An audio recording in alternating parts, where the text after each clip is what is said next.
Olá pessoal, o nosso Conselheiro Cast de hoje vai tratar de um tema que eu tratei ontem no programa Culturas e Identidades, um programa de rádio, e que é um tema ligado à maçonaria, especificamente à alta venda, à carbonária. Eu venho falando muito sobre esses assuntos ligados à maçonaria, à carbonária, já há alguns anos. Bem, a razão pela qual eu toco nesses assuntos, como eu falei no Conselheiro Acácio passado, é porque a maçonaria fez parte dos movimentos revolucionários que explodiram a partir do século XVIII. Movimento revolucionário esse que altera radicalmente a chamada cultura ocidental e cristã. Portanto, o modelo que existia de sociedade e de cultura, né, e de política, evidentemente, quando a gente fala em sociedade e cultura, está tudo envolvido. O modelo de sociedade e de cultura que existia na Europa, não é? Evidentemente que esse projeto, ao destruir esse modelo de sociedade e de cultura, ele visa o quê? Ele objetiva construir um novo modelo de sociedade e de cultura. Então existe um ponto fundamental. O modelo que existia até o século XVIII, XIX foi destruído, literalmente. Não é? Hoje nós temos um outro modelo de sociedade e de cultura. Não adianta chorar sobre o leite derramado e não adianta ficar achando que vai ser possível recuperar o modelo que existia anteriormente. Não, não vai. Ele já foi destruído. Né? O projeto de destruição tem 300 anos. Ele não é um projeto mais, ele já foi executado. Né? Nós estamos em um outro momento daquele negócio. Agora, por outro lado, nós não temos como entender a sociedade moderna, a sociedade atual, a história atual, né, sem ter em perspectiva aqueles acontecimentos do século XVIII. Então, a direita bolsonarete, colavista brasileira, tem se notorizado em contar mentiras tão impressionantes que é absolutamente assintoso, sobretudo quando tem uma pleiade, uma multidão de documentação que desmonta tudo que eles estão falando. Né? Uma das coisas mais grosseiras, uma das mentiras mais grosseiras que essa gente vem inventando é o seguinte: o problema do Brasil é o PT. Quer dizer, todos os males do Brasil devem ser o PT. Eles recuam no máximo ao período de 64, com os militares, com o governo militar, e diz que o grande desmonte da cultura e da sociedade brasileira é do PT. Mentira! Essa gente não tem vergonha de mentir mais, porque todo revolucionário é mentiroso. Não é? É uma mentira tão flagrante que quem desmontou o modelo de sociedade de cultura foram as sociedades secretas do século XVIII. E eles foram além.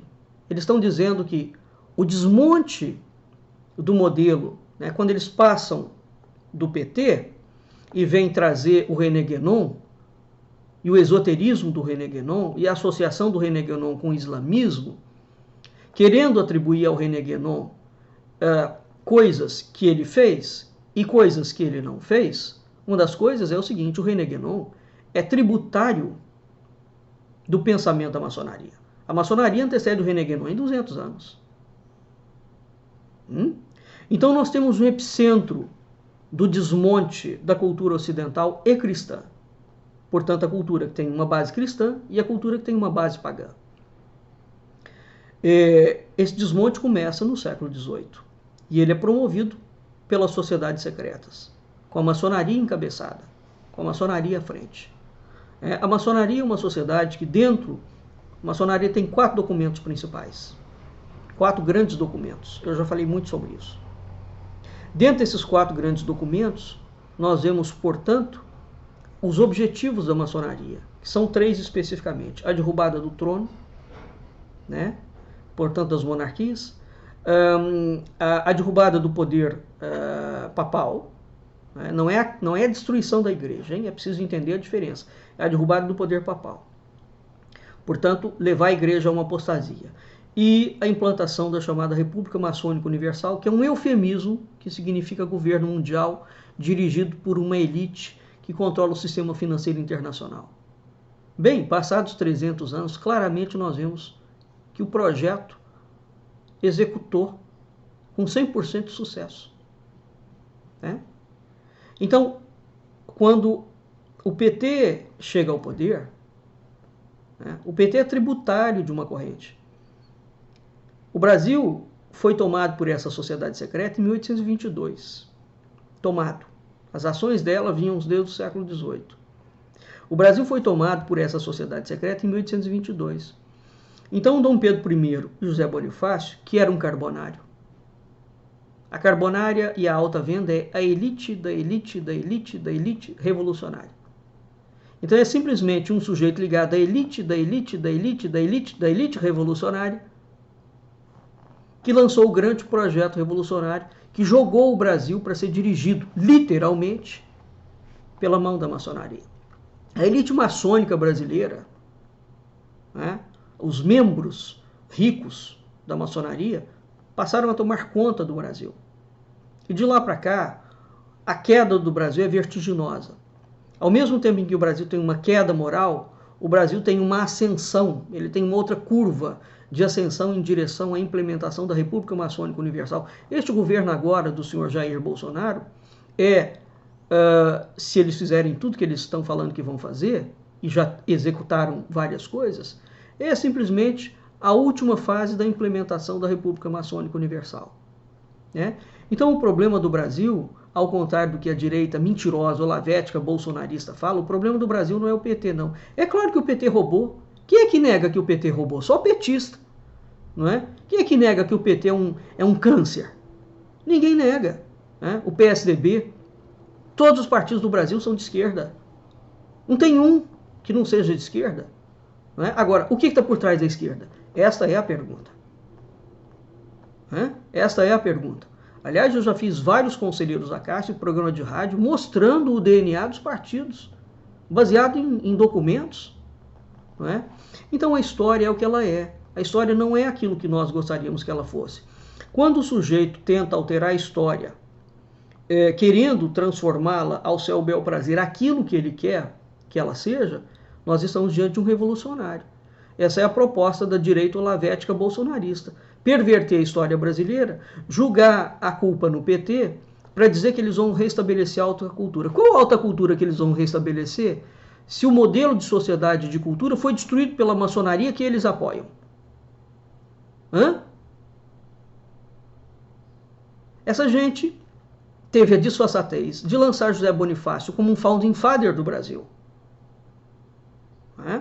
Dizendo, mascarando toda a atuação conspiratória revolucionária. José Bonifácio foi um personagem nefasto. Em Portugal, esse personagem simplesmente não existe. Ele não tem a importância que no Brasil se acredita. Nem tinha durante o período da coroa portuguesa. E nem teve durante o processo da independência brasileira. Qual é a importância do Bonifácio? A importância do Bonifácio é ter criado a estrutura teórica conceitual, a tese fraudulenta, mentirosa, que foi desmentida pelos irmãos Tito Livre Ferreira e Manuel Rodrigues Ferreira, com 150 mil documentos. A tese de que o Brasil foi colônia de Portugal. Essa foi a tese que legitimou a entrega do Brasil para a maçonaria. Então, qual é a importância do Bonifácio? Então, ele desenhou o modelo de constituição do Império, e ele literalmente fez a ponte que levou à ruptura do Brasil com Portugal. Portugal era o único país monárquico da Europa que não aceitava a maçonaria. Então, os planos de José Bonifácio de Dom Pedro I arrebentaram com o Brasil, arrebentaram com a coroa portuguesa. E entregaram definitivamente aquilo que nem Napoleão tinha conseguido. Essa gente conseguiu. Eu venho falando muito sobre esse assunto, ele é um tema extremamente complexo, que tem inúmeras variáveis. Muito bem, mas o modelo... Então há um modelo de sociedade e de cultura que preconiza a maçonaria. Esse modelo não existe mais. Pois muito bem. Então hoje eu quero falar rapidamente sobre essa obra Conjuração Anticristã, sobre a qual eu já falei também, e sobre essa obra A Maçonaria e os Jesuítas, do Dom Vital. Eu vou ler um pedaço aqui, que está aqui no chamado Documento de Alta Venda, sobre o qual eu já fiz um programa de rádio, extremamente instrutivo. Então é esse trechinho que eu quero trazer aqui para vocês. Antes disso, é preciso entender o seguinte, conforme eu falei ontem no programa, ora, a venda suprema ou a alta venda, você tem a maçonaria, a alta venda é o núcleo do núcleo do núcleo da carbonária. José Bonifácio era carbonário. Bem, a venda suprema era, no século XIX, um grupo dirigido por 40 homens, isso na Itália. Né? Então, de onde surge essa documentação aqui, que aparece na conjuração anticristã? De onde surge isso aqui? Né? Muito bem, rapidamente, para quem não sabe. A venda suprema era dirigida por 40 homens. 40 homens se reúnem em casa num jantar. Né? Esses homens eram dirigidos por um homem muito rico, dentro dos meios diplomáticos romanos, um sujeito conhecido como Núbius, era o pseudônimo dele. Aparentemente não se sabe quem esse sujeito é. Quando, em 1846, faleceu um membro da Venda Suprema, a polícia dos Estados Pontifícios encontrou uma série de documentos, né, que esse sujeito guardava e capturou esses documentos. Em março de 1846, o Papa Gregório XVI vai pegar esses documentos e vai entregar esses documentos para Crétinaux Joly. Crétinaux Joly vai publicar esses documentos numa obra com a aprovação de Pio IX. Vai publicar uma obra, eu tenho ela, está em francês, não me consta que tenha tradução para o português. Vai publicar uma obra chamada A Igreja Romana em Face da Revolução. Tá? Bem, depois, muito tempo depois, então, veja, Gregório XVI captura esses documentos, depois entrega para Crétinaux Joly e ele publica a obra A Igreja Face à Revolução sob o imprimatur, com autorização do Papa Pio IX. Depois, esta obra, A Conjuração Anticristã, do Monsenhor Henri Delot, ele pega aqueles documentos que já haviam sido publicados por Joly e republica nessa obra. Essa obra vocês têm em português, então vocês conseguem comprar em português e ler. Né? Então eles foram publicados mais uma vez e justifica-se essa publicação, sobretudo porque são documentos de um altíssimo valor. Valor simbólico, valor estratégico, valor aonde está contido todo o espírito maçônico carbonário ali. Né? Dentre esses documentos publicados por Joly e por Henri, existe um documento chamado Instrução Secreta e Permanente da Venda Suprema, que foi publicado integralmente por Dom Vital. Né? Veja que um dos mais importantes estudos do período do Império, da regência de Dom Pedro II, é exatamente a crise da Igreja com o Império. E o Dom Vital está diretamente envolvido nisso. Diretamente envolvido. Dom Vital faz acusações seríssimas ao imperador Dom Pedro II. O imperador Dom Pedro II é um sujeito que opera full time para destruir a Igreja Católica. Tá? Muito bem. Então vamos lá. Era um imperador probo. Eu quero ler aqui só uma parte do texto da Venda Suprema. Ele está logo no início do livro. E conversar rapidamente. Abre aspas. O essencial é isolar o homem de sua família, fazer-lhe perder os costumes dela. Pelo pendor do seu caráter, ele é disposto a fugir dos cuidados do lar, a correr atrás de prazeres fáceis e de alegrias proibidas. Arrastai-o, subtraí-o, dai-lhe uma importância qualquer, ensinai-o discretamente a aborrecer-se dos seus trabalhos diários, e por esse manejo, depois de o separardes da mulher e dos filhos, e de lhe mostrardes quanto são penosos os deveres, inculcar-lhes-eis o desejo de outra existência. Quando houverdes insinuado em algumas almas o tédio da família e da religião, quase sempre um segue o outro. Deixai cair certas palavras que provoquem o desejo de ser filiado à loja mais próxima. Essa vaidade do cidadino ou do burguês, de enfildar-se à franco-maçonaria, tem algo de tão banal e de tão universal que eu pasmo da estupidez humana. Ver-se membro de uma loja, sentir-se longe da mulher e dos filhos, chamado a guardar um segredo que nunca vos confiam, é para certas naturezas uma volúpia e uma ambição. Bem podem as lojas hoje em dia procriar glutões, jamais procriarão cidadãos. Fecha aspas. Isso é um pequeno trecho do documento. Esse trecho é absolutamente bombástico. Ora, como é que a maçonaria capturava, não é? E a alta venda capturavam indivíduos? Como é que eles selecionavam os cidadãos? Isso, aliás, está expresso nas normativas dele. Quando nós vamos aos documentos dos tribunais da Inquisição, que era onde em Portugal se lidava com a maçonaria, está lá escrito. Então, era uma regra, uma condição sine qua non para você entrar dentro da maçonaria, duas coisas. Que você fosse um homem intelectualmente e moralmente diferenciado, o melhor dos melhores, e que você fosse um sujeito abonado, tivesse dinheiro, claro, para financiar a revolução, porque a maçonaria é, como eu falei, antes de tudo e sobretudo um comércio. Ela não é política, ela é comércio. Ela entra dentro da política, mas a ação dela é no sistema financeiro, primordialmente.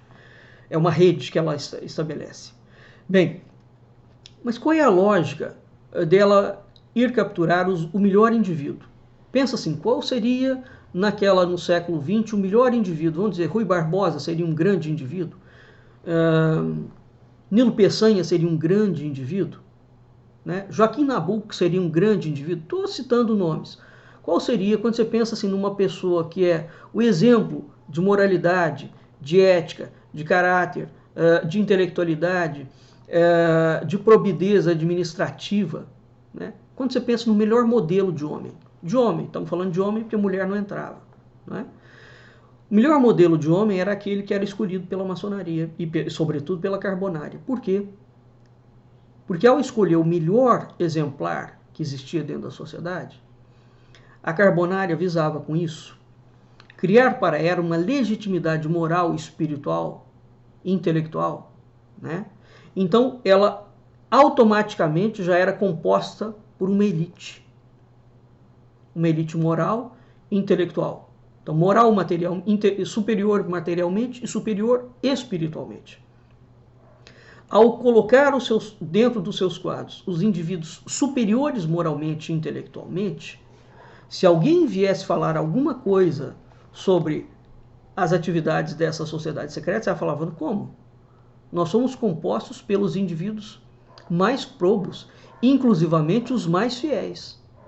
Então, aquele sujeito que é um católico incontornável, reconhecido por todo mundo, consabido por todo mundo como o maior amigo da Igreja Católica. É esse cara que ela quer. Né? O maior amigo do rei. É esse cara que ela quer. Mas qual é a lógica? A lógica é exatamente isso. É criar uma elite. Como essa elite é reconhecida pela sociedade, portanto, extramuros das vendas supremas, como um sujeito inatacável, quando ele entra dentro da loja, aí dentro da loja, a loja começa a colocar gradativamente os germes do pensamento revolucionário e ele, sem perceber, vai levar os germes do pensamento revolucionário para fora. Por que que ele leva? Aqui é que entra a explicação que eles dão, não é? De você criar a natureza da volúpia e da ambição. Porque o ser humano, por melhor que ele seja, ele tem sempre, por natureza, o bem e o mal convivendo dentro dele. Então, a partir do momento que ele é reconhecido como a elite da elite moral, veja, ele já é tratado como alguém diferenciado da parcela da sociedade. E é dito para ele que a sociedade está em corrupção. Que, portanto, o papel daquela grande sociedade é destruir a corrupção da sociedade, né? É ajustar, alterar o comportamento, modelar o comportamento da sociedade. Então, aquele indivíduo, que é o melhor dos melhores, ele passa a enxergar, olha a natureza da volúpia, não é? Ele passa a enxergar a si mesmo como alguém muito superior e aqueles que lhe são inferiores como aqueles que precisam de ter o seu caráter reformado, e ele se propõe, portanto, a ser um braço operante do projeto revolucionário. O curioso e a maldade de tudo isso é o seguinte: é um fato que há uma degeneração. Agora, daí a você pegar um movimento revolucionário para começar a remodelar o comportamento humano, que remodelar comportamento não é educação. Educação é uma coisa que você faz dentro da sua casa. Nem o Estado, nem uma estrutura conspiratória revolucionária tem o direito de modelar comportamento de ninguém. Essa é a grande diferença, é uma diferença tênue. Então esse indivíduo que antes era um bom pai, um bom marido, um bom profissional, um bom católico, né, um bom religioso, esse indivíduo passa a questionar a igreja, passa a questionar a família, passa a questionar o Estado, passa a questionar todo mundo. E essa é uma das grandes estratégias que vai sendo feito, tecido pela carbonária, não é? E pela maçonaria. Então é por isso que ele vai dizendo, nós vamos acabar aqui, que é preciso, portanto, quando houver insinuado nessa alma o tédio do que é a família, do que é a religião, então esse sujeito, que é o melhor sujeito que existe da sociedade, será exatamente o cavalo, o agente que vai modelar e instaurar a conspiração. E todo mundo vai seguir.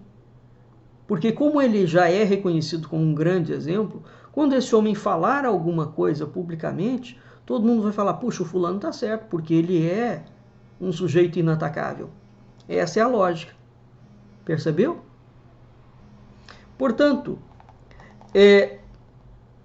uma ação, tudo aquilo que a esquerda vai fazer, tempos depois, e uma parte já pobre do que a esquerda vai fazer, e a direita também, já está desenhada nos projetos da maçonaria. De modo que, para terminar, essa obra aqui é uma obra importantíssima para ler. Agora, evidentemente que se você não tem conhecimento, há 4 documentos fundamentais da maçonaria. 4 só. É preciso conhecer e é preciso entender várias coisas. Então, tudo que está escrito aqui tem sempre uma segunda e uma terceira e uma quarta e uma quinta intenção. A maçonaria opera sempre em 2 planos, num plano aparente e num plano oculto. E também é preciso entender isso, eu expliquei isso ontem no programa de rádio. Então, se vocês tiverem interesse, ouçam o programa de rádio. Portanto, o problema do Brasil, ao contrário do que a direita, a falsa direita olavética bolsonarista está falando, não é o PT, não. É óbvio que o PT é um antro de corrupção. O partido, setores do partido. Não é?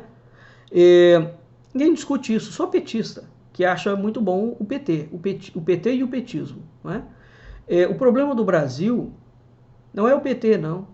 O problema do Brasil não é a esquerda. O problema do Brasil é a República Maçônica Universal.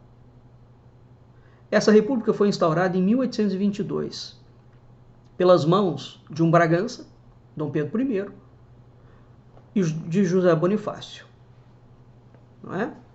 Então, culpabilizar, pegar todo o mal do Brasil e colocá-lo nas costas do PT é a forma mais eficiente que esses falsários revolucionários da nova direita brasileira resolveram, é o grande golpe que eles resolveram dar para mascarar o projeto, né, da maçonaria. Maçonaria essa que eles abertamente estão apoiando. José Bonifácio esse, carbonário, que eles abertamente estão apoiando. Então a pergunta que nós devemos fazer é o seguinte: como é que alguém que diz que é favorável à cultura ocidental e cristã consegue apoiar abertamente a maçonaria, os planos da maçonaria, não é? E José Bonifácio, o carbonário, que é a elite da elite da elite da carbonária. Então, qual é o modelo de cultura e de religião que eles estão falando? Certamente não é o que a maçonaria tramou para derrubar. O modelo que eles defendem é o da República Universal Maçônica. Sim ou não? Até o próximo. Conselheiro Acácio.